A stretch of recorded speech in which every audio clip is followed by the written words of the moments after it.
사도행전 이제 마지막을 향해서 나아가고 있습니다. 그동안에 예루살렘으로 올라가는 3차 여행을 마치는 길 여정에 여러 예언자들이 바울에게 말을 혹은 예언을 했습니다. 가면 잡히게 될 거라고, 어려운 일이 당하게 될 거라고, 그리고 그 일이 실제로 이루어지게 되었습니다. 사람들의 권면을 따라서 예루살렘에서 정결 예식을 하던 바울이 이제 잡히고, 그리고 여러 재판들을 받고, 재판을 받는 중에 가이사에게, 황제에게 상소하는 일이 있고, 상소하면서 마침내 로마를 향해서 떠나게 되었습니다. 그리고 로마까지 가는 길에 배로 이렇게 여정을 잡고 가는데, 그 배가 유라굴로라는 폭풍을 만나게 된 것입니다. 그래서 거의 배가 깨질 만큼 어려움을 겪게 되었는데, 이럴 때 선원들은 스스로 살기 위해서 짐을 바다에 버렸습니다. 이 모습 어디서 많이 보았죠? 요나서에서 봤습니다. 당시에는 배가 철갑선으로 이루어지거나 이런 게 아니고 목재로 만들어져 있기 때문에 충격이나 혹은 바다의 그런 태풍과도 같은 것에 취약할 수밖에 없었습니다. 나무의 내구성에 한계가 있기 때문에 어쩔 수가 없었겠지요. 그러니까 속수무책으로 바다가 이렇게 치는 대로, 그리고 주 동력이, 주로 이 배가 움직이는 주 동력이 바람이었기 때문에, 그러니까 어디로 갈지 모르는 센 바람에는 방향을 잡기도 만만치가 않은 이제 그런 상황이 되는 것이죠. 그러니까 이 폭풍이야말로 당시의 배에 있어서는 정말 두려운, 죽음에 이르게 되는 아주 힘든 상황이라는 것도 우리가 알게 됩니다. 그런데 우리가 이 상황에서 주목하게 되는 것이 뭐냐면, 이 사람들이 바다 때문에 죽게 된 것이 아니고 여러 날 못 먹어서 지금 죽을 지경이 되어 있더라라는 것이죠. 이러냐지 않습니까, 여러분? 정작 정말로 죽일 수 있는 폭풍 때문에 죽은 게 아닌데, 정작 이들이 맞이하고 있는 고통과 어려움은 먹지 못해서 있는 어려움이라는 거예요. 먹지 못해서.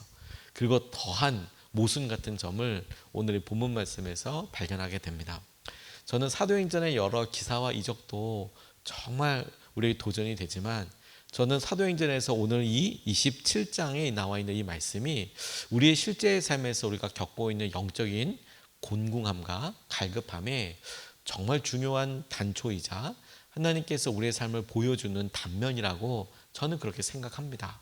그래서 저 스스로 이 장면을 많이 떠올리며 약속처럼 붙잡고 이렇게 스스로 적용해 보는 일들을 해보곤 합니다. 오늘 본문 말씀의 첫 번째로 우리가 주목하고 싶은 것은 뭐냐면, 우리가 무엇을 붙잡고 있는지, 우리의 믿음에 용기가 있는지, 바울에게서 보게 되는 믿음의 사람에게 있는 용기를 우리 가운데서도 동일하게 붙잡도록 우리가 좀 같이 기도하고 싶습니다. 뭐가 용기냐? 33절부터 36절까지 말씀을 보면, 문맥을 잘 파악하지 않으면 언뜻 읽어보면 이게 뭐야? 라고 혼동될 수도 있는 부분이 있어요. 이렇게 나와 있습니다. 날이 새어갈 때에 바울은 모든 사람에게 음식을 먹으라고 권하면서 말하였다. 여러분은 오늘까지 열나흘 동안이나 마음을 졸이고 아무것도 먹지 못하고 굶고 지냈습니다. 그래서 나는 여러분에게 음식을 먹으라고 권합니다. 그래야 여러분은 목숨을 유지할 힘을 얻을 것입니다. 여러분 가운데서 아무도 머리카락 하나라도 잃지 않을 것입니다. 바울은 이렇게 말하고 나서 빵을 들어 모든 사람 앞에서 하나님께 감사를 드리고 떼어서 먹기 시작하였다. 그러자 사람들은 모두 용기를 얻어서 음식을 먹었다. 이렇게 설명하고 있습니다. 이 모습 자체만 떠올려 보면 딱 성만찬 느낌이죠. 음식을 들어서 떼어서 사람들에게 나누어 주셨다. 딱 성만찬 느낌인데, 뭐가 유심히 보아야 될 부분이냐면, 이 본문을 첫 번째 읽었을 때 나와 있었던 이들이 14일 동안이나 굶었다라는 내용입니다. 폭풍을 만나서 이리저리로 휩쓸려서 끌려다니고 있고, 휩쓸려서 죽을 것 같아. 그래서 거의 폭풍을 만난 거의 첫째 날 그리고 셋째 날까지 있었던 짐을 일단 싹 다 버렸답니다. 싹 다 버린 상태에서 막 휩쓸려 다니고 있어서 14일 동안이나 아무것도 못 먹고 있었던 거죠. 근데 지금 바울이 음식을 권하면서 떼어서 나눠줬다고 이야기하는 거예요. 그러니 이때 당연히 질문이 생기는 거죠. 이거 음식 어디서 왔냐는 거죠. 이거 음식 어디서 왔느냐. 2주 동안이나 아무것도 못 먹었고, 그리고 이 본문에서 276명이 있었다. 굉장히 큰 배였던 것 같아요. 276명이 있었던 이 배에 모든 사람들 다 먹지 못하고 있었다고 한다면 그 기간을 살기 위해서 정말 노력을 한 거 아니겠습니까? 희망을 위해서, 포기하지 않기 위해서 바람과 그 바람을 상대로 사투를 벌인 것인데 정작 무슨 이유든지 2주 동안 아무것도 먹지 못했다는 거예요. 그리고 학자들이 왜 그랬을 것인가 이렇게 추측을 해보면 그 배가 이탈리아로 가는, 로마로 가는 어떤 세곡선 같은 세금을 나르는 배, 그런 의미가 있어서 세금은 황제에게 바쳐지는 거였거든요. 그래서 그 세금을 어떻게 축내거나 그것을 도적질 당하거나 그러면 그걸 몇 배로 토해내야 되는 거예요. 이 나르는 사람들이. 그러니까 기를 쓰고 이걸 손대지 않았었겠구나라고 그렇게 이야기하는 사람도 있어요. 근데 여러분, 한 가지 확실한 것 이게 뭐냐면 굉장히 어려움을 겪고 있었다는 것이고 2주 동안은 정말 힘든 과정이었다는 것을 우리가 쉽게 생각할 수 있는데, 그럼에도 불구하고 이것을 먹으면 책임을 져야 하고 어떤 해가 있을 수 있다는 생각 때문에 바울이 나누어 주기 시작할 때야 안심하고 받아 먹을 수 있었다는 겁니다. 저는 이 부분이 되게 중요하다고 싶어요. 책임감과 해야 될 여러 상황들을 우리가 무시할 수는 없겠지만 정작 우리가 죽는 순간에도 우리는 우리에게 있어서 생명과 우리의 고난과 어려움과 모든 일들을 마주하게 될 때 넘어설 수 있는 길을 다른 여러 이유들로 포기하지 않는 거예요. 그리고 두 번째로 이어지는 것과 자연스럽게 매어 달리는 부분인데 우리는 그것을 죽어가면서도 목숨과도 같은 여러 이런 이야기에서도 우리 주위에 버릴 수 있는 것 혹은 우리 주위에 여전히 우리 생명과 삶에 대해서 너무 많은 것들을 붙잡고 살아가고 있다는 겁니다. 너무 많은 것들을. 하나님께서 우리에게 주신 여러 일들과 믿음 외에 하나님께서 주신 여러 상황들 외에 저는 우리가 붙잡고 있는 것들을 생각해 보게 되겠다라고 싶어요. 자연스럽고 두 번째 뭐가 있느냐? 여전히 남아 버릴 것이 있더라는 겁니다. 38절 말씀을 보면 사람들이 음식을 배부르게 먹은 뒤에 남은 식량을 바다에 버려서 배를 가볍게 하였다. 이렇게 이야기하고 있잖아요. 그러니까 우리가 이 맥락을 잘 읽어보면 배에 먹을 것이 가득 있었어요. 먹지 않았어요. 그리고 그들이 풍랑을 만났을 때에도 그거 지키고 있었어요. 아마도 목숨보다 더 중요하게 생각했을 수도 있어요. 그런데 그들이 먹고 나니까 그걸 다 버리게 되더라고요. 마침내. 이걸 왜 버려야 되느냐? 안에 물건이 많이 있으면 배가 가라앉거든요. 그러면 암초가 있다거나 낮은 바다에서는 오늘 본문 말씀에서 보듯이 마치 얼마 전에 북한의 구축함이 옆으로 넘어지듯이 앞머리, 이물과 고물이 이물 쪽에는 뭇에 걸려서 혹은 모래에 걸려서 이렇게 육지에 딱 걸리고 뒤에는 바다에 둥둥 떠버리게 되는 그 북한 구축함과 똑같은 사건이 지금 일어나게 된 거거든요. 다만 진수식이었을 뿐이지. 그러니까 이게 흔들리면 선체에 무리가 많이 가고 선체가 중간에 이렇게 뽀개지게 되는 그런 일을 똑같이 겪게 되거든요. 지금 그런 일을 겪지 않기 위해서는 물건을 줄이고 무게를 줄여야 하는데 아직까지 남아있더라는 거죠. 아직까지. 우리가 인생의 여러 일들과 삶을 가만히 보면 우리에게 믿음과 주님을 향한 마음과 생명이라는 온전한 우리에게 절박한 상황에 있을 때 보면 여전히 남아있는 게 있어요. 버릴 수 있는. 그리고 그 1%에 대해서 주님께서 우리에게 보여주시는 그런 어떤 단면이라고 싶어요. 쇠곡선이어서 책임은 참 중요하고 그리고 그것을 통해서 그들이 붙잡으려고 하는 것은 있지만 죽으면 다 끝이잖아요. 그거 지금. 죽으면 다 끝이잖아요. 그런데도 그들에게 있었던 여러 책임과 마음이 그걸 내려놓지 못하고 오히려 그들의 삶에 목숨과도 바꿔야 될 일이라고 보여주는 그런 일이라고 붙잡혀져 있는 것이죠. 그래서 이 본문 말씀은 우리에게 너 생명과 바꿀 것이 뭐가 있느냐. 여전히 죽겠다 하면서 그렇게 힘들고 고생당하고 있는 배를 탄 사람들에게 바울을 통해서 정말로 우리가 붙잡아야 될 우리를 살리시고 생명에 대신 그분이 누구신지를 정확하게 보여주고 있는 부분이라고 싶어요. 예수님 외에 다른 뭐가 있느냐? 믿음 외에 다른 뭐가 있느냐? 주님께서 행하신 은혜 외에 다른 뭐가 있느냐. 그게 핵심이고 그게 중심인 거예요. 그게 진정한 용기고요. 여러분, 우리가 그 전에는 우리에게 체면도 중요하죠. 자존심 버리는 건 정말 힘듭니다. 여러 상황들과 어려움들 가운데 자기의 모습을 직면한다는 거 쉽지 않고, 자기의 모습을 다른 사람들, 가까운 사람들에게 보여준다는 거 어떤 고비같이 정말 쉽지 않을 수 있죠. 그런데 가만히 보면 여러분, 우리가 진정으로 주님께서 하신 여러 은혜와 마음들을 보게 되는데, 그 일에 너무도 많은 붙잡고 있고 죽겠다 하면서 우리 배에는 실어 놓은, 먹지도 못하고 그리고 버리지도 못하는 이런 식량과도 같은 욕심과 자존심과 삶의 다른 가치관들이 너무도 많이 있는 거예요. 너무도. 그래서 우리는 고통을 여전히 겪어요. 여전히 죽을 것 같아요. 근데 우리의 삶이 정확하게 바뀌는 순간 하나님께서 그동안에 누누이 말씀해 오셨던 것들이 이루어지게 됩니다. 벌써 바울이 이렇게 가면 이거 지금 우리 딱 태풍 만나기 좋습니다. 이거 좋지 않습니다. 미리 이야기도 했었고, 그럼에도 불구하고 야, 여기는 별로 좋지 않아. 좀 더 넓은, 우리가 겨울을 나게 좋은 그런 항구로 가는 게 좋겠어. 이렇게 욕심내고 옮기다가 지금 태풍 만난 거거든요. 폭풍. 그러니까 이런 여러 일들에 안 하려고 안 할 수 있었고, 여러 욕심과 계획이 개입되어서 어려움을 당하고 마주하게 되죠. 어디서부터 누가 잘못했는지 이거 분별하기 쉽지 않아요. 굳이 따지자면 출발을 하지 말았어야지. 욕심내지 말고 그 전항구에서 머물렀어야지. 근데 그게 죄야? 애매한 상황으로 빠져버린다고요.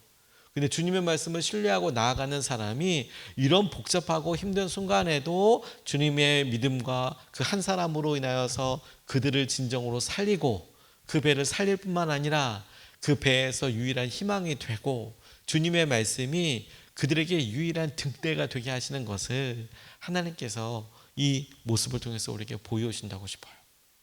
다시 한번 여러분, 책임과 그들이 해야 될 일이 결코 작다, 이걸 말하는 게 아닙니다. 그런데 절체절명의 순간 생명이 죽어나갈 수밖에 없고 힘든 순간이 봤을 때 우리가 무엇을 잡고 있는지, 그 무엇을 잡고 있는지에 대해서 우리에게 적나라하게 보여주는 그런 부분이라고 싶어요. 조선시대도 이런 비슷한 일이 있었답니다. 배를 타고 이렇게 가는데 부자가 같이 탔나 봐요. 그런데 배가 밑창이 뚫려서 이렇게 올라오는데 수영을 바다 한가운데서 하기는 어렵고, 그래서 다 자기들이 죽어가야 하는 그런 상황을 만났을 때 그 중에 부자 하나가 돈을 바다에다가 막 던지면서 울면서 그렇게 이야기했대요. 이게 무슨 소용이 있다고, 이게 무슨 소용이 있다고, 이게 무슨 소용이 있다고 내가 이거 더 벌겠다고 여기서 이렇게 죽어가고 있는가. 그 소중해서 가슴에다 품어서 누구한테도 뺏기면 안 돼, 이렇게 되고 있지만 막상 자기가 죽어가는 상황에서 이게 무슨 소용이 있다고, 이게 무슨 소용이 있다고. 그렇지 않습니까 여러분? 근데 주님은 우리에게 똑같은 영적인 도전도 하신다고 싶어요. 우리가 나는 죽고 예수로 사는 은혜를, 복음을 경험하게 될 때 보십시오. 많은 우리가 내가 죽어야지, 그래, 내가 재정에 대해서 죽고, 내가 관계에 대해서 죽고, 내가 믿음에 대해서 이렇게 믿음으로 눈을 떠서 내 욕심이나 내 계획에 대해서 죽어야지, 우리 죽어야지 그런 생각만 참 많이 합니다. 근데 여러분, 우리가 여전히 죽어야지 그 마음도 귀하긴 하지만 말씀은 우리에게 이미 우리가 죽었다라고 선포하고 있거든요. 우리가 죽었다. 그리고 우리가 그 죽었다는 믿음, 우리가 죽었다고 여기며 살아가라고 말하고 있어요. 그래서 이 새벽 예배는 여러분, 우리가 깊은 잠을 통해서 어제 죽었고 오늘 눈뜬 나는 새로운 나야. 주님의 부활의 아침을 맞은 새로운 우리야. 그리고 이 새로운 첫날을 어제까지의 선입견과 어제까지의 안 된다, 부정적인 마음, 믿음 없는 연약한 마음이 아니라 오늘은 주님이 허락하신 완전 새롭고 특별한 날이어서 믿음으로 살아가. 어제 나는 죽었고 오늘 나는 새롭게 사는 그런 능력을 경험하는 믿음의 첫 발자국이거든요. 근데 여러분, 우리는 이렇게 살아가는 날마다의 믿음의 실험에 있어도 여전히 계속 어저께의 내 모습, 죽지 않은 내 모습을 가지고 와요. 근데 왜 그러면 죽었다 살고 내가 완전히 죽었다고 그렇게 고백하고 살지 못하나? 우리 안에 마지막까지 남아있는 1%가 있어요. 1%. 마지막까지 내려놓고 버리지 못하는 식량들이 있어요. 나 이거 먹고 살아야, 나 이거 먹고 살아야지. 난 자존심 먹고 살아야지. 나 이거 먹고 살아야지. 근데 주님이 적나라하게 보여주시는 게 뭐예요? 그래, 그게 평상시에는 도움이 되고 당연히 그럴 수 있지만 죽어야 되는 상황, 죽을 수밖에 없는 상황에는 그것조차도 진정 우리를 살리는 것이 아니야. 주님만 우리를 살리셔. 주님만. 그 믿음을 보아라. 그 믿음을 붙잡아 보아라. 저는 여러 사도행전의 모습에서 가장 주님께서 보여주시는 드라마틱하고 놀라운 장면이라고 싶어요. 사도 바울을 통해서 드러나는 이 장면이요. 너 정말 무엇이 중심인 줄 알겠느냐. 지금도 최고의 리더십 중에 한 사람으로 회자되고 있는 영국의 탐험가 어니스트 셰클턴이라는 사람이 1914년에 남극 탐험에 나섰다가 부빙에 난파되는 그런 일을 겪었습니다. 부빙이라는 게 뭐냐면 큰 얼음 덩어리요. 그 육지 같은 데 탁 꺾이게 됐어요. 날씨가 추우니까 이게 녹았다 그리고 풀어졌다 녹았다 다시 얼었다 하거든요. 그러니까 배가 거기에 꽉 끼어버리면 지금 이렇게 바울이 이물이 딱 걸린 것처럼 바다 고물은 물에 동동 떠 있고 뭐 이런 것처럼 비슷한 것들을 얼음 사이에 딱 끼게 되거든요. 그래서 빠져나오지 못하는 일이 있게 됐어요. 그래서 탐험 도중에 배가 결국에 침몰을 했습니다. 그래서 634일 거의 2년에 가까울 동안에 영하 60도를 오르내리는 추위와 식량 부족 등의 극한의 상황을 견디면서 어떻게 살아가냐. 근데 여기에 핵심이 뭐냐면 이 모두가 살아왔다는 거예요. 한 명도 죽지 않고 식량도 다 떨어지고 그랬는데도 이들이 서로를 신뢰하고 믿으면서 살아가요. 원래 이 사람들이 28명이 인디오런스라는 배를 타고 이제 목적지를 향해서 남극을 향해 가는데 한 150km를 앞두고 부빙에 갇혀버리고 야, 이제 죽는구나, 여기서 다 죽는구나 이런 생각할 때에 그런데 이 어니스트 셰클턴이 사람들을 이끌고 그 2년 동안을 살아남습니다. 그리고 직접 리더십을 보여줘서 이 보트 같은 배 하나 타고 표류하면서 기지까지 가서 1000km 여행을 해요. 배를 타고. 여러분 차로도 1000km 가는 거 진짜 쉽지 않은데 현대식 기계가 있는 게 아닌 그냥 그런 구조선 배를 타고 가장 가까운 곳까지 배를 타고 가서 조난당한 사람들을 구하러 오는 이 몇 달 동안의 여정을 떠난다는 것 쉽지 않죠. 배에서 그냥 죽는 일도 많으니까. 그래도 육지에 있으면 뭐라도 잡아먹는데 바다에서 그렇게 있으면서 밤은 어떻게 할 것이며 낮은 어떻게 하실 것이며 그냥 6시간 가서 될 게 아니라 1000km를 갔다가 1000km를 오는 거잖아요. 그거 어떻게 하냐. 근데 그 일을 해냈어요. 그래서 그런 여러 일들이 사람들한테 귀감이 되고 리더십도 되고 그들이 갖고 있었던 믿음도. 그런데 이 어니스 셰클턴이 마지막 할 때 뭐라고 고백하냐면 자기들 분명히 인원수가 딱 정해져 있는데 한 명이 더 있는 것 같다. 한 명이. 마지막에 너무 힘들고 어려워서 진짜 포기해야겠다. 구조선 가지고 이렇게 가야 되는데 와 이거 도저히 살 수 없다라고 할 때 이상하게도 한 사람이 더 있는 것 같은 그런 느낌이 들었다는 거예요. 그들과 함께 하시는 하나님. 함께 하시는 하나님. 여러분 우리가 우리의 삶에서 마지막에 의지할 수 있는 것은 하나님밖에 없어요. 주님밖에. 주님을 믿는 믿음밖에 없어요. 그리고 저는 사도행전 이 말씀을 통해서 주님께서 우리에게 무엇을 붙잡고 사는지를 보여주시는 장면이라고 싶어요. 너는 오늘 뭐 때문에 낙담했니?